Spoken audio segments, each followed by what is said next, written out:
my name is Nick Sandmann, and I'm the teenager who was defamed by the media after an encounter with a group of protesters on the steps of the Lincoln Memorial last year. Before I begin, I'd like to thank President Trump for the opportunity to share some of my story and why it matters so much to this November's election. In 2019, I attended the March for Life in Washington, D.C., where I demonstrated in defense of the unborn. Later that day, I bought a Make America Great Again hat because our president, Donald Trump, has distinguished himself as one of the most pro-life presidents in the history of our country, and I wanted to express my support for him too.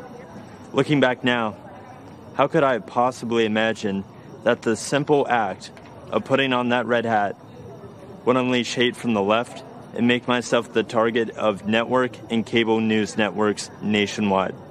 Being from Kentucky, the birthplace of Abraham Lincoln, my classmates and I visited the Lincoln Memorial. I found myself face to face with Nathan Phillips and other professional protesters looking to turn me into the latest poster child showing why Trump is bad, while the media portrayed me as an aggressor with a relentless smirk on my face. In reality, the video confirms I was standing with my hands behind my back and an awkward smile on my face that hid two thoughts.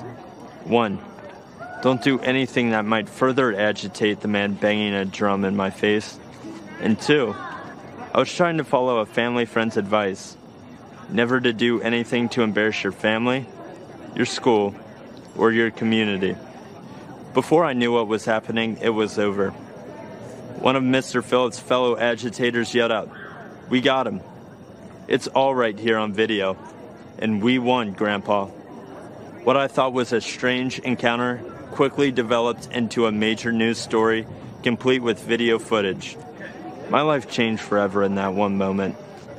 The full war machine of the mainstream media revved up into attack mode. They did so without researching the full video of the incident, without ever investigating Mr. Phillips' motives, or without ever asking me for my side of the story. And do you know why? Because the truth was not important. Advancing their anti-Christian, anti-conservative, anti-Donald Trump narrative was all that mattered. And if advancing their narrative ruined the reputation and future of a teenager from Covington, Kentucky, well, so be it. That would teach him not to wear a MAGA hat. I learned what was happening to me had a name. It was called being canceled, as in annulled, as in revoked, as in made void. Canceled is what's happening to people around this country who refuse to be silenced by the far left. Many are being fired, humiliated, or even threatened. And often, the media is a willing participant. But I would not be canceled. I fought back hard to expose the media for what they did to me, and I won a personal victory. While much more must be done, I look forward to the day that the media returns to providing balanced, responsible, and accountable news coverage. I know President Trump hopes for that too. And I know you'll agree with me when we say that no one in this country has been a victim of unfair media coverage more than President Donald Trump. In November, I believe this country must unite around a president who calls the media out and refuses to allow them to create a narrative instead of reporting the facts. I believe we must join a president who will challenge the media to return to objective journalism.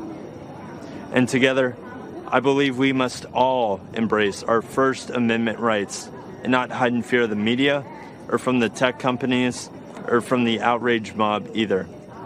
This is worth fighting for. This is worth voting for. And this is what Donald Trump stands for. Thank you all for listening to me tonight. And one more thing. Let's make America great again.